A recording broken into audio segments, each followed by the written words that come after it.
Hello there, this is Andrew with Authentic Primitive Living.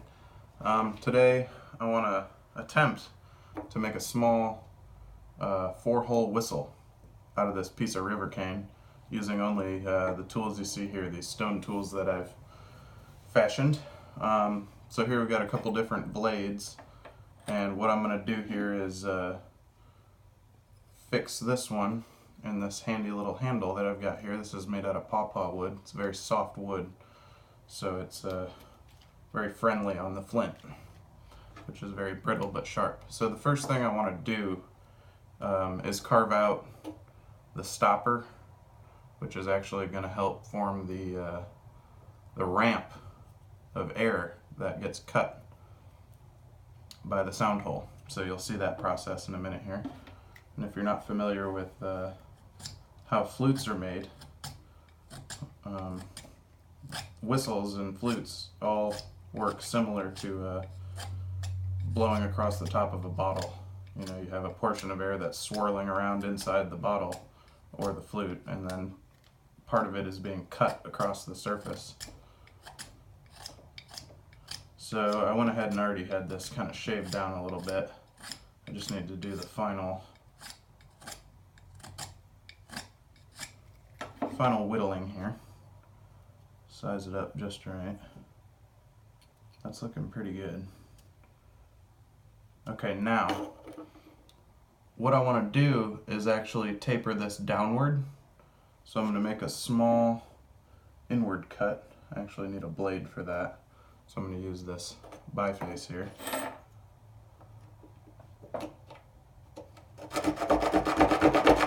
Go ahead and just saw right down into that sucker.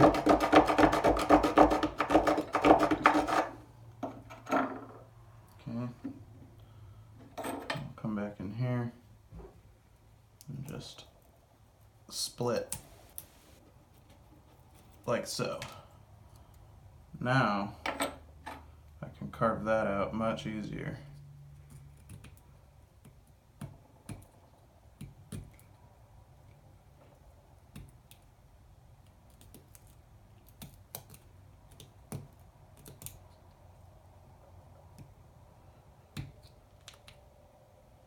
Okay, now the idea is that this side here will be higher and this side here will be lower, so as you're blowing into it, this will be in here like this.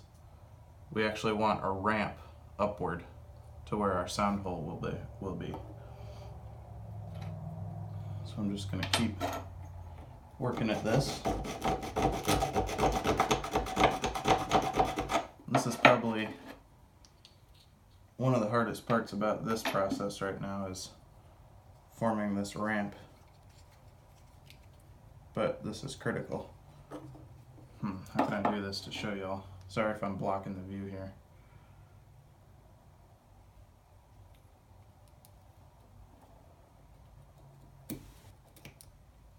There we go.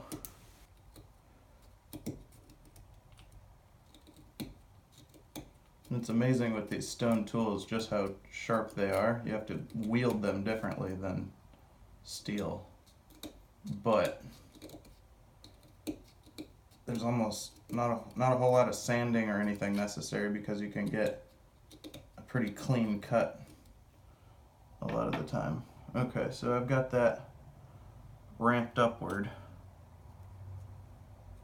It's looking pretty good. I'm going to go ahead and sever it now. So I'm just going to complete this cut, and we'll snap it off.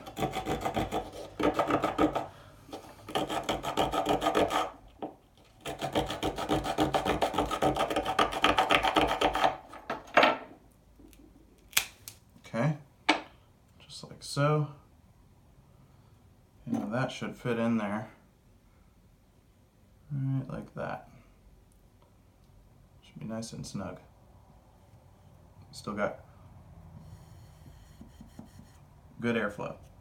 Okay, now we need to make our sound hole.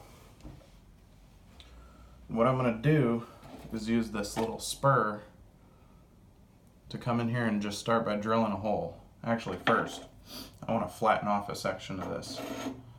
So I'll use this guy. Let's see how this fits. Okay. I'm gonna come down just a little bit, I would say a 1/4 inch there. And I'm gonna cut in.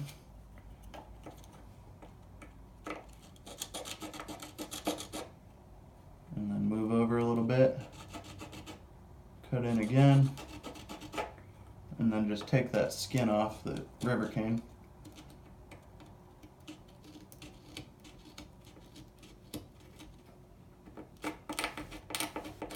That's it. Just get a nice flat spot there. Now, I'm going to take my little spur here, go ahead and just drill a hole.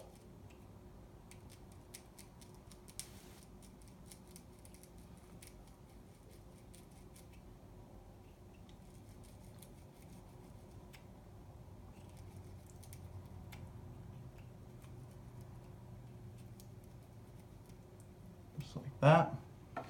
Okay, now come in here with this little scalpel looking thing.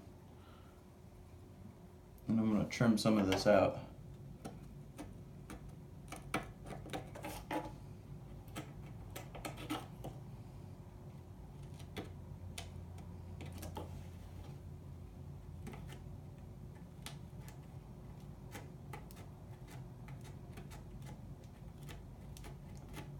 I'm sorry if you can't see this too well, or I'm sorry if I'm not explaining myself.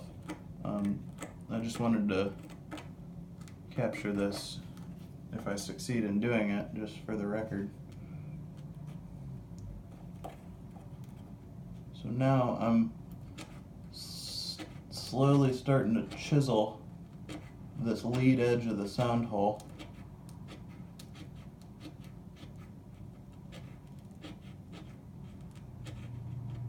That's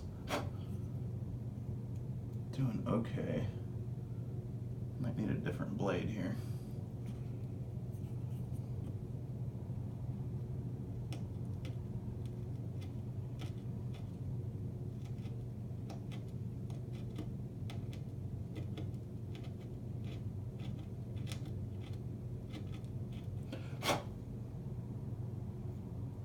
Yeah, I'm gonna switch out.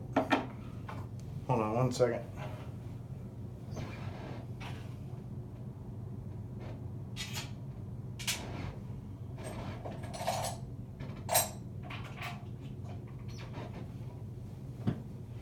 This little Texas blade here, I'll see if I can get in there with him.